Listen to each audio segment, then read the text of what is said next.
ci benn député. waaw mu jóge fa ku ñuy wax Madiambal Diagne. waaw këf wax ja. ñu naan naam ak déet. ku ñuy wax Cheikh Yérim Seck. waaw këfaat wax ja. léegi nag dees nga wax ji ak analyser ñi wax ji. waaw ndax coombaay ca woy ba dafa ne waxal sa waxi jàmbur du wax te wax ji boo moytuwul du ma ko jàngatee. ñoom du seen wax dañ leen koo waxloo waaye du seen wax. D'abord avant may ñëw ci wax ji. Je fais un arrêt. Sur ña wax ji. Et ca ña wax ji trio boobu dama ci seppi ñaar. Muy sëñ Madiambal Diagne. Ak effectivement merci beaucoup. waaw et c'est ça qui fait l'originalité de notre émission. de notre émission. Très bien léegi nga dugal voilà ataaya. non seulement dañuy naan baaw naan. baaw naan mais te di ci baaw teg naan caay tamit quoi. ataaya la waaw. oui kon ataaya gars yi ko xoolal defee. Babacar ceebu ñebbe rek a ci des bu ngeen indee ceebu ñebbe rek bu am ceccax rek. moom rek mu daal voilà très bien fii dana baaw naan loolu waaye. ndeysaan nga ne da nga ci seppi ñaar ci waaw ñu dama wax. seeti ñaar Cheikh Yérim ak Madiambal et je vais commencer par Cheikh Yérim.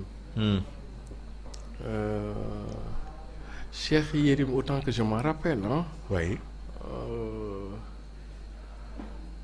su ma dee dellu ci ginnaaw. Il y a 15 ans ou 20 ans Cheikh Yérim moomee ak su ma gisee Cheikh Yérim mu tey jii. waaw.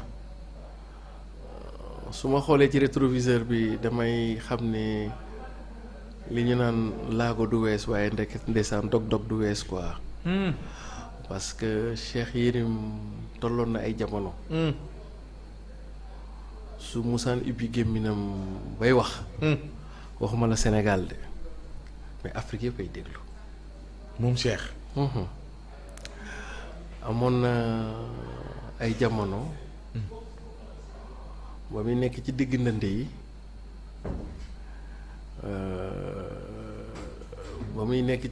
yi je pense boobu mi ngi woon Jeune Afrique Jeune Afrique je pense waxuma la Sénégal mais semaine bu ne ñëpp a ko doon déglu.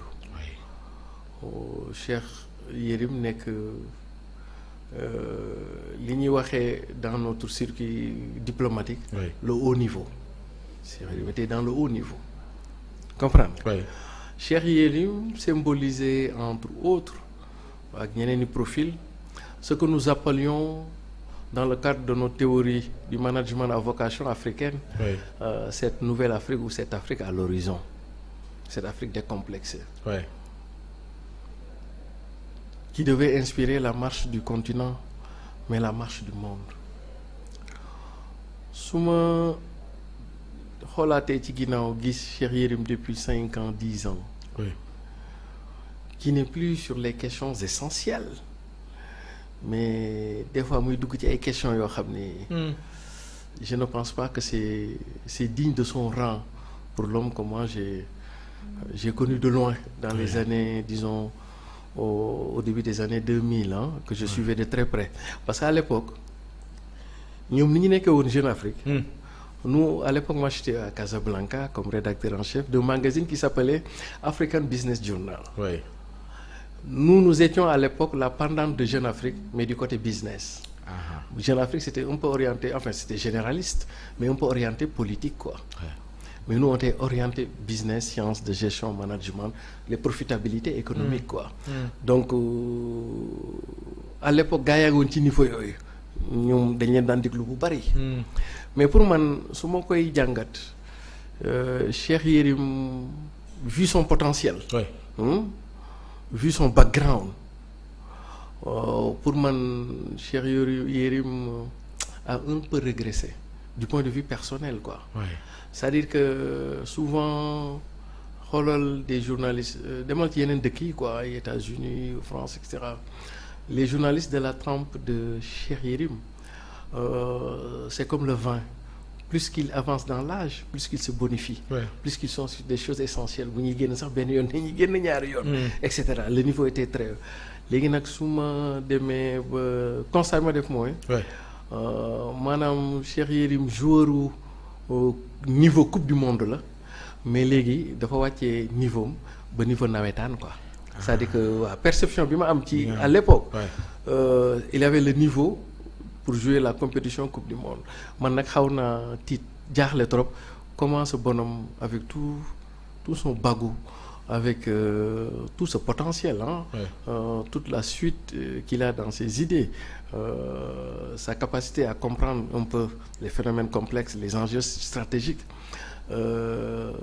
bàyyi di waxal Afrique di waxal àdduna ñëw di lijjanti ay affaire Ousmane Sonko ay affaires yooyu même si c'est une question disons nationale et cetera c'est-à-dire que loolu mooy première chose pour man ñoom Cheikh Yérim yi les chefs d'État sax dañ leen daan déglu. yàgg na ko wax. comprendre conseil les chefs d'État. très bien les grands décideurs ce que nous appelions à l'époque les dirigeants et les décideurs. mais les grands dirigeants dañ leen daan bàyyi xel. mais léegi man pour man grand bi bu mu ñibbisee moo tax des fois dama koy wax sama copain yi quoi ma ne leen ñibbisi nag dafa am benn risque stratégique Sénégal. su fekkee da nga nekk bitim réew dafa am fooy nga nekk ci yenn bërëb yi da ngay am niveau. le risque nag ñibbisi Sénégal mooy le train quotidien bu la jàppee te nangu woo détaché wu. après da ngay nekk jour local comprendre la wax enjeux internationaux yi sax da lay échappé. pour man nag grand bi foofu la defee erreur stratégique. c'est-à-dire que mënoon na ñibbisi rek jëmm ji ñibbisi mais xel ma des sur les questions internationales mais cela veut dire que les questions nationales font partie aussi des questions. mais nii mu ci duggee nii. ak ci li ñu koy dégg muy wax nii. niveau am romb na foofu et donc man su ma gisee un esprit aussi brillant c'est un esprit brillant que Cheikh Yérim tey jii warta mën a wax ci financement non si non mën na mais c'est que dama bëgg a expliquer waaw c'est que dama bëgg a expliquer un personnage ou une personnalité de Cheikh Yérim su waree yëg au créneau ça dafa war a nekk ay questions disons stratégiques comprendre day nekk war a nekk ay questions yoo xam ni c'est d'enjeu même si le Sénégal aussi est un enjeu mais c'est-à-dire que lu ma bëgg expliquer mooy depuis un certain nombre de temps je l'entends moins sur les questions internationales comme quand il était de l'autre côté nga xam ni vraiment les gens faisaient référence les gens voilà parce que ñoom dañu doon influer sur la marche du monde c'est-à-dire dañu doon ubbi ay brèches sur les nouvelles manières de penser sur le rôle que devrait jouer l'Afrique etc la nouvelle Afrique qui se dressait à l'horizon à partir des années 2000 et dont on avait suivi un peu les tendances etc moo tax nga ne Cheikh Mouhamadou mi voilà que l'Afrique était devenue la dernière frontière de la croissance internationale et que aujourd'hui c'est l'Afrique c'est le temps de l'Afrique qui était appelé un temps sur bon bref je m'en désole pour avoir apprivoisé l'intellect qui est tey jii foo koy dégg ci affaire Ousmane Sonko politicien ñoom Macky Sall ak yooyu première chose mënoon naa nangu mu nekk dans le débat local et dans le débat national mais su boobaa sur des questions d'enjeu pour man jàpp naa ne et d'ailleurs foofu laa leen di boole leen moom ma jàmbal mais ma des ci waaw man de jàpp naa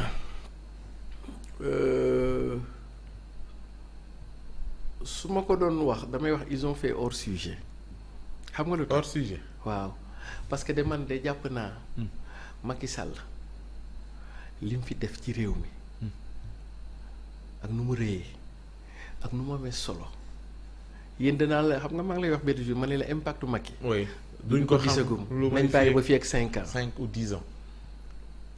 man dama xam ni Macky xam nga Macky tey jii bu ma la ko doon tënkal rek Macky mooy ce qu'on appelle le nouvel ordre des priorités mais du ma ci sori sax parce que man du ma. man du ma yoro jaam non man du ma yoro loolu na ko ñëw yoro ja lijjanti xam nga des fois damay faral di wax ne Macky dafa def loo xam ni. moom daf ko tandus en fait c'est-à-dire que lui-même Macky Sall il ne mesure pas encore la perspective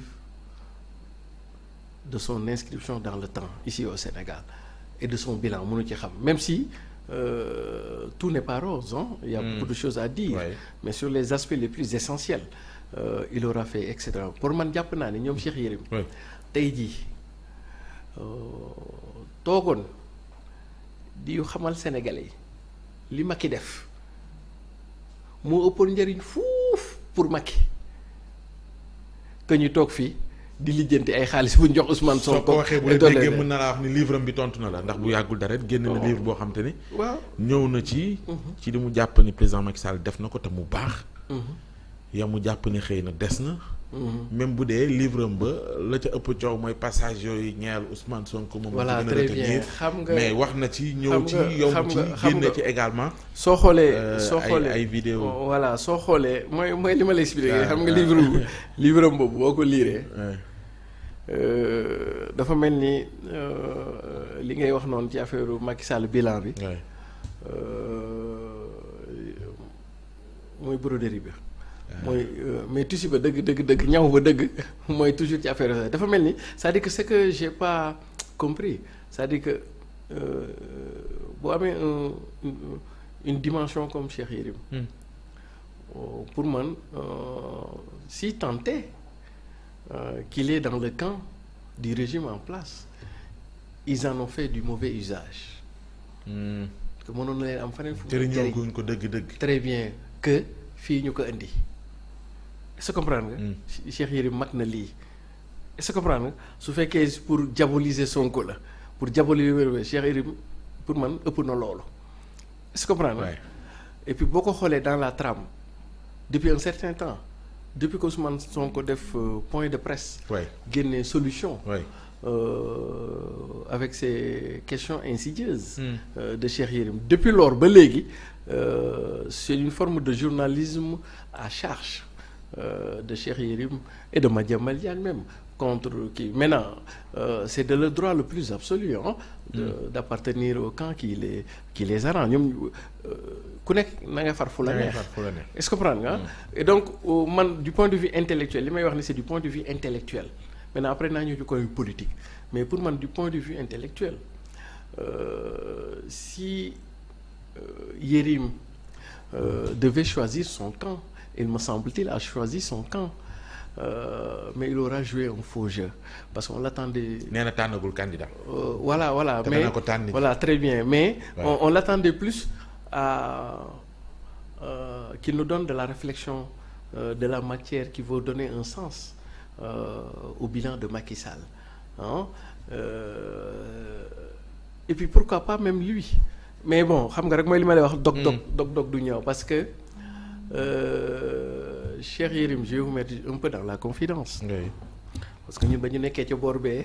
la daan xew ci bor bi ñu bëri dañ ko doon yëg. gis nga Cheikh Yérim bi muy ñibbisi. Du point de vue personnel. C'était pour venir aussi jouer des rôles ici dans ce pays-là du point de vue politique d'ailleurs. Il n'était pas revenu. Pour revenir comme on dit rentrer parce que très bien mouvement lay ci teg très bien lu jiitu loolu il était venu pour jouer des premiers rôles fii je vous mets toujours dans la confidence mais tey ataaya ngeen ma indil ak baawu naan donc naa leen compal tuuti mais su ngeen ma indilee ceebu ñebe ca cax moom dama yuree ko wow naa yuree ko quoi xam nga réalisateur bi dama bëgg naan sama kaas bi. et puis da ngaa xam baat ba mu ngi lay dugal sànq. waaw mais nee ko dama bëgg naan sama kaas bi mu jël la. mais et puis bàyyi ma naan sama kaas bi quoi waaw et puis ni nga ko waxee da ngaa xam baat bi sax yureeku. waaw ma yureeku naan yureeku. moo tax yow da ngaa xam baat bu keneen leneen la wax. kon fi mu ne nii. xam nga Cheikh Yérim bi muy doog ñibbisi. il était venu pour jouer un rôle c'est-à-dire que pour. Occuper une place. Macky Sall. À l'époque ñi doog a falu lui aurait même proposé un poste.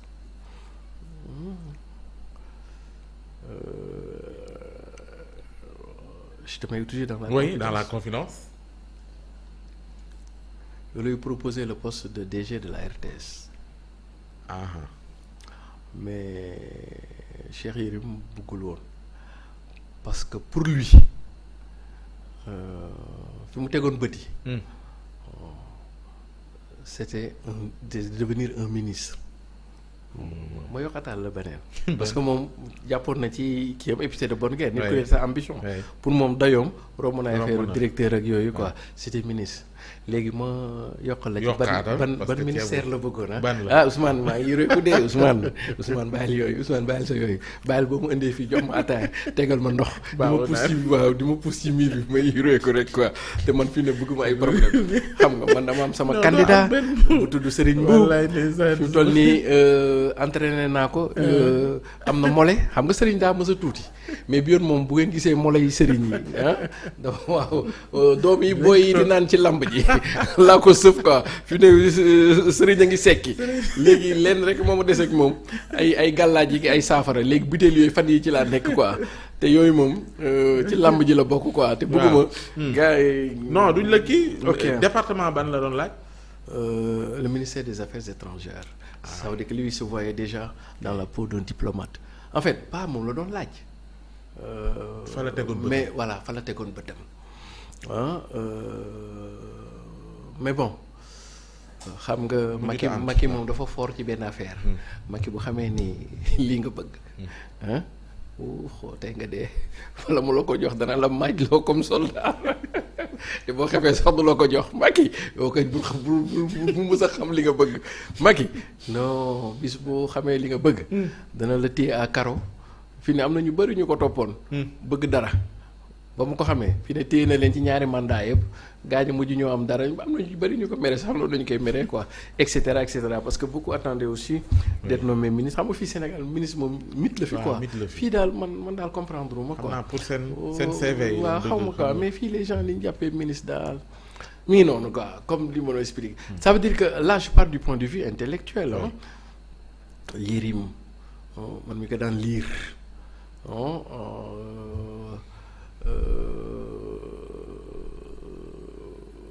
le goulot d'étranglement bi bindoon ci Afrique xam nga ndeysaan yàlla na ko yàlla yërëm Ben Yahmed Béchir Ben Yahmed bokk na ci sax d'ailleurs ay ku mu dem ba lire ce livre woo la ne la kay liggéey Jeune Afrique tu n'es pas n'importe qui te doo journaliste ça veut dire que Jeune Afrique doon affaire de journaliste mais affaire de militant la woon ñoom dañoo waroon taxawal benn Afrique à côté de liñ leen di et cetera loolu seen affaire la mais du point de vue contenu éditorial ñoom dañu paa bi dafa gisoon ni très tôt am na benn Afrique buy judd te bu nar a wuute lool ak Afrique bi njàngoon ci cahier d'histoire yi léegi Afrique boobu nag la bëggoon a yee ak d'abord ñu xam seen bopp ñeneen ñi war a ñëw Afrique ñu xam ni les données ont changé que Afrique léegi dootul nekk un acteur de la périphérie l'Afrique sera au centre et donc tendance yooyu moom la Jeune Afrique doon refléter et d'ailleurs moo tax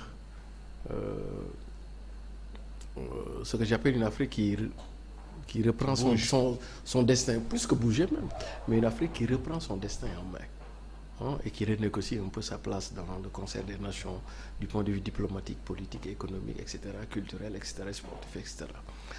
Donc au plan intellectuel au plan intellectuel de man de su ma gisee Cheikh Yérim le grand intellectuel qu'il est à chaque fois que mu génn c'est pour tirer sur le Pastef, disons-le comme ça, c'est pour tirer sur Ousmane Sonko et souvent sur des questions disons latérales j'aurais aimé que ñu nekk dans moom dafa joxe montant bi voilà waaw non là mani j'aurais aimé ñu wax sur des questions centrales le débat d'idéologie doctrinaire le débat politique c'est des questions économiques c'est des questions de diplomatie tey jii suñu diplomatie bi quel mooy axe bi les matières premières bon mu am benn dialogue boobu quoi comme du temps du parti socialiste avec ñoom Ablaye Wade et cetera jamono yooyu c'est-à-dire que ce débat là mais ay affaire Sweet Beauté ay kii affaire salafiste affaire nu ngeen ko tuddee nii financement occulte des partis bon et cetera donc boobu c'est la partie intellectuelle maintenant partie politique bi bu fekkee Ousmane de no da nga mën a Ousmane sax Cheikh Yérim de nee na tànnagul candidat daf may fàttali sama gan nga ma amoon mu jógee Fuuta sama mbokk la nag Fuuta am nga Fuuta dafa tàng waaw foofu on est sous 43-44 degrés à l'ombre tàng moom mosul ñëw Ndakaaru mu invité ko woon kër ga mu ñëw ma taalal ko climatiseur li ngeen di tuddee yéen clim su noonu la ngeen tuddee waaw clim waaw yëf yi sedd ci néeg bi mu ne ma siré ma ne naa mu ne ma ar mooy kaay quoi ma ñëw mu xam nga lu moo xam àjjana de xaw ma fan la de waaye soriwul ak fii de moom mu ne ma àjjana moom xaw ma fan la waaye soriwul ak fii de dafay sedd na waaw ndax péex mi waaye Yérim it nee na tànnagul de waaye fa bi tànn xam naa ni moom ala kulli alin moom dana sori lool ñoom Ousmane te comme camp bi moom ñii la ak ñee kon donc bu la neexee nga jàpp ni fële lay kii mais ñoom bon c'est de bonne guerre ñu ni kii mais léegi nee nañ am nañu kayit bi am nañu montant bi werante xuuxaan kay lu ñu ci wax tekki tubéy moo tax ñoom ñu ne léegi waaw nañ ci ubbi léegi nañu génne kayit yi comprendre nga ki wax kayit kay mooy le député Matar très bien Diop moom moo ne am na firnde li wane ne Ousmane Sonko bind na le président Macky Sall di demander protection ci moom ak ci njabootam ndax ña ko tuuroon koppar yooyu